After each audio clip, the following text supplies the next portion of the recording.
The chilly breeze that swept through my small living room couldn't compare to the coldness in Richard's voice. "You're pregnant? At 45? You can't be serious about keeping it," he said, his eyes devoid of the warmth I once knew. The news I thought would bring us closer had shattered the fragile veneer of our marriage. I stood there, my heart pounding, holding onto the back of the sofa for support. "Richard, it's a miracle we've been trying for." "A miracle?" He cut me off with a bitter laugh. "No, Eleanor, it's a mistake.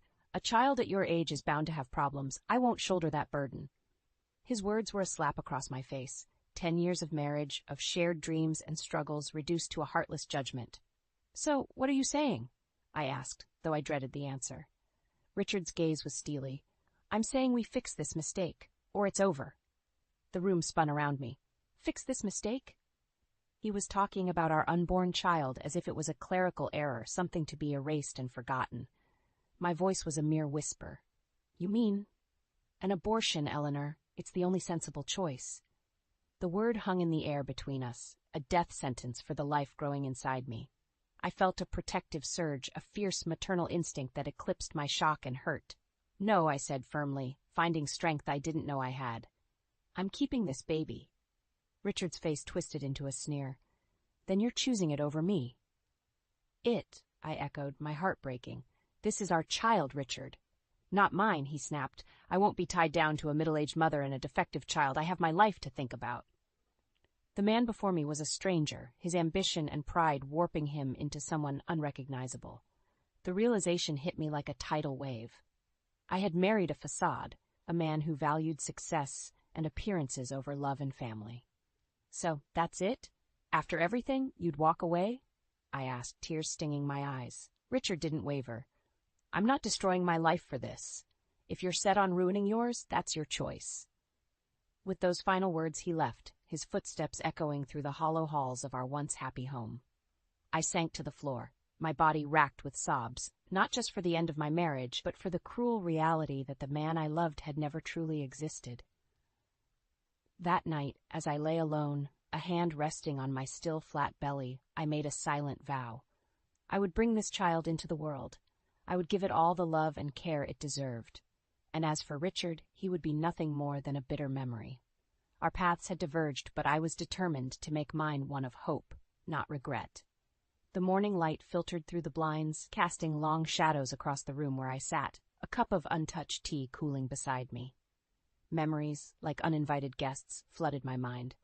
I thought back to the days before Richard, when life was a relentless uphill battle. Fresh out of college, with dreams bigger than my wallet, I plunged into the corporate world. It was a male-dominated battlefield, and every achievement was hard-won. I was a fighter, determined to prove myself. But my parents, ever traditional, saw marriage as the pinnacle of a woman's life. So they nudged me towards matchmaking sessions, hoping I'd find a suitable match. Then came the evening that changed everything. At a company party, I met Richard. He was different, or so I thought. He talked about his dreams of starting a business, his respect for hard-working women. "The future belongs to women like you, Eleanor," he had said, his eyes shining with what I believed was admiration. In that era, a woman aspiring for more than marriage and motherhood was frowned upon. Richard's words felt like a breath of fresh air. Our courtship was a whirlwind of promises and dreams. I was 35, he was 33. The modern couple, our friends called us. Richard's ambition was infectious. After landing a prestigious job, he soon left to chase his entrepreneurial dreams. I admired his courage, mistaking his arrogance for confidence. We married amidst a frenzy of optimism. But as time passed, the man I married began to fade, replaced by someone whose pride overshadowed everything else. Richard always spoke highly of his academic achievements and his superior genes. It was flattering at first, but soon his words took on a condescending tone. "I'm not like those factory workers," he'd say. "I'm destined for greater things." His disdain for others was subtle, but it was there, lurking beneath the surface of his charming facade. We were happy, or so I convinced myself. But as the years slipped by, a gnawing sense of unease took root. His entrepreneurial ventures were a series of unfulfilled promises. Yet Richard's arrogance only grew, his disdain for the less fortunate becoming more apparent. I realized then that I had been blind, blinded by the illusion of a life I thought we were building together.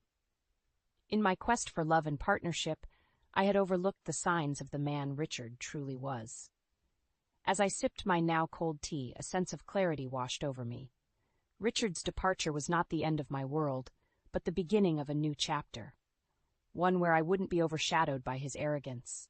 I had lost a husband, but I had found myself. The office was eerily silent, the only sound the ticking of the clock and the distant hum of the city. I sat at my desk, the glow of the computer screen illuminating stacks of papers and reports. But my mind was elsewhere, lost in the labyrinth of my crumbling marriage. Richard's ambition had become an unquenchable thirst, driving a wedge between us. Our conversations, once filled with shared dreams and laughter, had turned into a monologue of his grievances and grandiose plans. "I can't believe we still don't have kids," Richard complained one evening, his voice laced with frustration. "Everyone we know has a family. What's wrong with us?" I felt a pang of pain at his words. We had been trying for a child for years, with no success. The hope that once lit up our home had dimmed, replaced by a heavy silence. "It's not something we can force, Richard," I said, trying to keep my voice steady. "These things take time." "Time? We don't have time, Eleanor. I need an heir, someone to carry on my legacy," he snapped, his eyes cold and unyielding. His words stung, reducing our dream of a family to nothing more than a transaction, a means to fulfill his desire for a legacy. I was no longer his partner, but a vessel for his ambitions.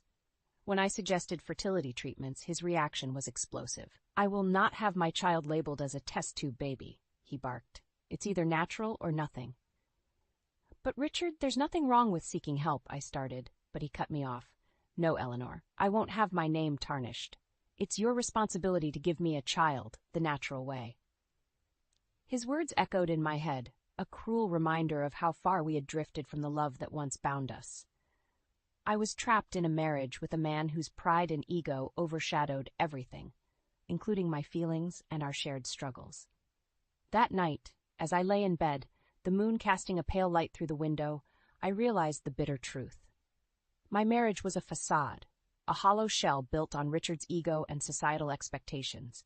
The man I had fallen in love with was gone, replaced by a stranger whose heart was as cold as his ambition. I knew then that I had to make a choice, to stay and wither under the weight of Richard's expectations, or to break free and find my own path. The decision was clear, but the journey ahead was uncertain. One thing was sure, though. I was no longer the woman who needed Richard's approval to define her worth. The small, sterile room of the doctor's office felt like a sanctuary compared to the storm raging in my life. I sat there, clutching the edge of the chair, my heart racing with a mix of fear and hope. "You're pregnant, Eleanor," the doctor announced, a smile touching the corners of her lips. "Pregnant?" The word echoed in my mind, a distant dream that I had almost given up on. At 45, this was nothing short of a miracle. A tear slid down my cheek, not of sorrow, but of overwhelming joy. "I understand it's a lot to take in," the doctor said gently. "There are risks at your age, but many women have healthy pregnancies. You're not alone." Her words were a balm to my anxious heart. I left the clinic with a newfound strength, a fierce determination to protect this unexpected gift. The joy, however, was short-lived. The moment I shared the news with Richard, his reaction was like a cold blade through my heart. "A baby? Now?" he scoffed, his face twisted in disbelief. "You must be joking. We can't have a child now. It'll ruin everything." His words, sharp and merciless, cut through me. This wasn't just any child. This was our child, a symbol of our love, now reduced to an inconvenience in his grand plan. "I won't have a defective child, Eleanor," Richard continued, his voice void of any warmth. "You're too old. Think of the complications, the judgment. No, we can't keep it." Defective. The word stung, a cruel label for our unborn child. My hands trembled with a mix of anger and sorrow. "This child is not a mistake, Richard. It's our miracle." "A miracle?" Richard laughed mockingly. "No, it's a disaster. I won't be part of this. It's me or the baby, Eleanor." The ultimatum hung in the air, a stark reminder of the man Richard had become. In that moment, I saw him clearly, a man blinded by his ego, incapable of love or compassion. I stood up, my decision firm and unwavering. "I choose the baby, Richard. I choose a life filled with love, not contempt." Richard's face contorted with anger. Fine, have it your way, but don't expect anything from me. We're done, Eleanor. As he stormed out, slamming the door behind him, I felt a sense of liberation mixed with the pain. It was the end of an era, the end of my life with Richard. But it was also the beginning of a new journey, one where I would bring a new life into this world, a life filled with love and hope, far away from the shadow of Richard's disdain. As the seasons changed, so did my life. The apartment, once echoing with Richard's harsh words, now resonated with the soft coos and giggles of my daughter Ava. Each day with her was a reminder of my decision to choose love over despair. Ava's presence filled the void left by Richard's departure. Her bright eyes and innocent laughter were my sanctuary in a world that had once seemed so bleak. She was my miracle, a testament to my resilience. But being a single mother wasn't without its challenges. Balancing a demanding career with motherhood tested my limits. There were nights I collapsed into bed, exhausted but fulfilled, knowing every effort was for Ava's future. I often caught myself watching her sleep, a peaceful expression on her tiny face, unaware of the turmoil that marked her entry into this world. In those quiet moments, I promised to shield her from the bitterness of the past. Despite the joy Ava brought, Richard's shadow loomed over us. He had become a distant, unpleasant memory, yet his absence was a silent presence in our lives. Ava would sometimes ask about her father, her innocent queries a painful reminder of the man who had chosen his ego over his own child. He wasn't ready to be a father, sweetheart, I would say, choosing my words carefully. But you have me, and I love you more than anything. Ava's understanding nods were bittersweet. She was growing up without a father because of a man's pride and prejudice. As Ava grew, so did her curiosity and intelligence. She was a bright, vibrant child, her spirit untouched by the shadow of her father's abandonment. I poured all my love and energy into raising her, determined to give her the best life possible. But life has a way of bringing the past to your doorstep when you least expect it.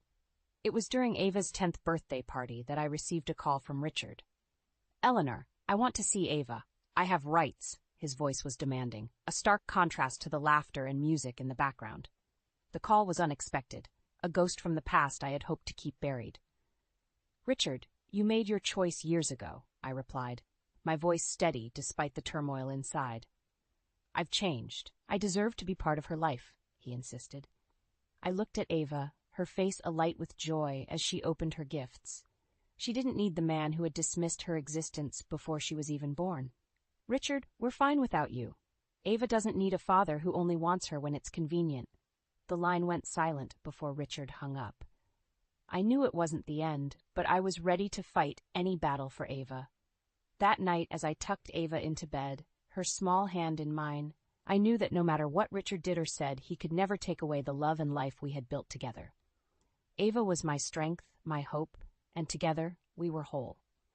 Time had flown by, and Ava was now a young, independent woman, her brilliance a stark contrast to the dark days of her early life. I was returning from a coffee shop, my mind occupied with plans for Ava's upcoming graduation, when a familiar voice stopped me in my tracks. "Eleanor, is that really you?" The voice was unmistakable. It was Richard. I turned to see him standing there, looking much the same, yet somehow diminished. His once confident posture now seemed deflated, his eyes lacking the arrogance I remembered so well.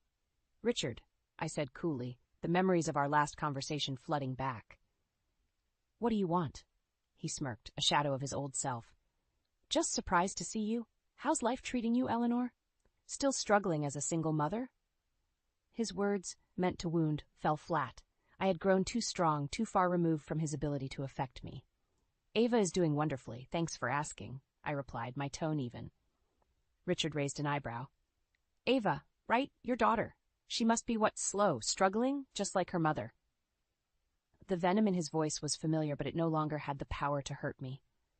"On the contrary, Richard, Ava is graduating top of her class. She's a remarkable young woman, despite your absence." A flicker of surprise crossed his face before his smirk returned. "Well, isn't that something? I always knew she'd have my brains."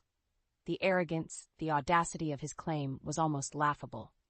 "Your brains? You walked away, Richard. You chose your pride over your daughter. You don't get to take credit for her achievements." Richard's expression soured. I did what I had to do, Eleanor. You were the one who chose the child over me. I shook my head, disbelief mingling with a sense of vindication. No, Richard, you chose yourself, and now you live with that choice. There was a pause, a moment where the past and present seemed to collide. Richard's eyes searched mine, perhaps looking for a sign of the old Eleanor, the one who had once depended on his approval. You must have had a tough time raising her all alone, he said, his voice softer but still laced with condescendence. I can't imagine the struggles you faced without me. I couldn't help but smile, not out of joy, but at the irony of his words. You're right, Richard. It was tough, but we made it through. Ava and I, we didn't just survive, we thrived. Without you. His face tightened, the mask of superiority slipping. Well, good for you, Eleanor, always playing the strong, independent woman. But let's be honest, you must have missed me. Missed having a real man in your life. The remark was a feeble attempt to regain control, to poke at insecurities that no longer existed. Missed you? No, Richard. Your leaving was a blessing. It allowed me to find myself, to be a better mother. You were never the real man I needed. A real man wouldn't abandon his family. The words hit him, and for a moment I saw a flicker of something like regret in his eyes. But it was quickly replaced by the familiar haughty expression. Have it your way, Eleanor. I just thought I'd offer a chance for Ava to know her father, but it seems you're still holding on to old grudges. I took a deep breath, the years of pain and strength coalescing into a calm, unshakable resolve. There's no grudge, Richard, only the truth. You walked away, and now we're better off. Ava doesn't need a father who suddenly shows up when it's convenient for him. She's got everything she needs. With that, I turned and walked away, leaving Richard standing alone, a figure from a past life that no longer had any hold on me. As I walked, I felt a sense of closure. A chapter finally closed. Ava and I had a future to look forward to, one that was ours to shape, free from the shadows of Richard's ego and neglect. That evening, as I shared the encounter with Ava, she listened quietly, her maturity shining through her young eyes. I don't need him, Mom, she said firmly. We've done just fine without him. Better than fine. Her words were a testament to the life we had built together, a life of resilience and love, starkly different from the one Richard had envisioned for us. Ava's strength and determination were the true victories over the past, over Richard's abandonment. As I tucked Ava into bed that night, a sense of peace settled over me. The encounter with Richard had reopened old wounds, but it also reaffirmed the strength and love that Ava and I shared. We were a team, unbreakable and bound by a journey that had tested us, but ultimately made us stronger. In the quiet of the night, I whispered a silent thank you to Richard. His departure, though painful, had paved the way for a life richer and more fulfilling than I could have ever imagined with him. Ava and I were proof that out of the ashes of betrayal and hurt, something beautiful could emerge. The weeks following my encounter with Richard were a whirlwind of emotions, but Ava and I remained focused on her upcoming graduation. It was a bright, sunny day, filled with promise and celebration, when our lives intersected with Richard's once again. As Ava and I navigated through the crowd of proud parents and graduates, a familiar, disagreeable voice called out, "Eleanor, fancy seeing you here." Turning, I saw Richard, looking out of place amidst the joyous throng. His presence was like a dark cloud on this otherwise perfect day. "What are you doing here, Richard?" I asked, my voice laced with a clear edge. "I came to see my daughter graduate. After all, I am her father," he declared, a smug look on his face. Ava, standing beside me, tensed. I could feel her discomfort, her world momentarily shaken by the appearance of the man who had chosen to be a stranger to her. "Your daughter?" I echoed, incredulous. "You forfeited that title a long time ago." Richard's smirk faded, replaced by a look of annoyance. "I have every right to be here. I want to be part of Ava's life." It was then that something unexpected happened. A young woman, around Ava's age, approached us. She looked at Richard with a mix of surprise and distaste. "Dad, what are you doing here? And who are these people?" Richard, caught off guard, stuttered. "And Natalie, this is Eleanor and Ava, my other family." Natalie's eyes widened, and she turned to Ava and me. "I'm so sorry, I had no idea about you. He never mentioned." Her words trailed off, the implication clear. Richard had kept us a secret, a hidden chapter of his life. Ava stepped forward, her voice strong despite the situation. It's okay. We've managed fine without him. Richard's face reddened, his facade crumbling. Natalie, let's not do this here, he muttered. But Natalie wasn't finished. No, Dad. You need to hear this. What you've done is unforgivable. You can't just walk back into their lives because it suits you. The confrontation attracted a few curious onlookers. Richard, now visibly shaken, looked around, his pride wounded. Eleanor, Ava, I'm truly sorry for my father's actions, Natalie said sincerely. I had no idea. Before Richard could respond, Natalie took his arm, leading him away from us. Over her shoulder, she mouthed a silent apology. As they disappeared into the crowd, Ava let out a deep breath she had been holding. I'm glad she knows the truth now, she said quietly, her eyes reflecting a mix of relief and newfound resolve. Yes, I replied, feeling a sense of closure washing over me. It's time everyone saw Richard for who he truly is. The graduation ceremony proceeded, a celebration of achievements and new beginnings. As I watched Ava walk across the stage, her head held high, pride and love filled my heart. She was the embodiment of strength and grace, untouched by the shadow of Richard's neglect. After the ceremony, as we mingled among the crowd, I noticed Natalie approaching us again, this time alone. Her expression was one of determination and sincerity. Eleanor, Ava, I just wanted to say, seeing my father today, the way he acted, I'm embarrassed, and I'm sorry, she said, her voice earnest. Ava smiled softly, a gesture of understanding and forgiveness. Thank you, Natalie, that means a lot to us. Natalie nodded, then added, I hope we can move past this. I'd like to get to know you both, if that's okay. Her offer was genuine, a silver lining in the cloud Richard had cast over the day. We'd like that, I said, smiling. It's a chance to start anew, on our terms.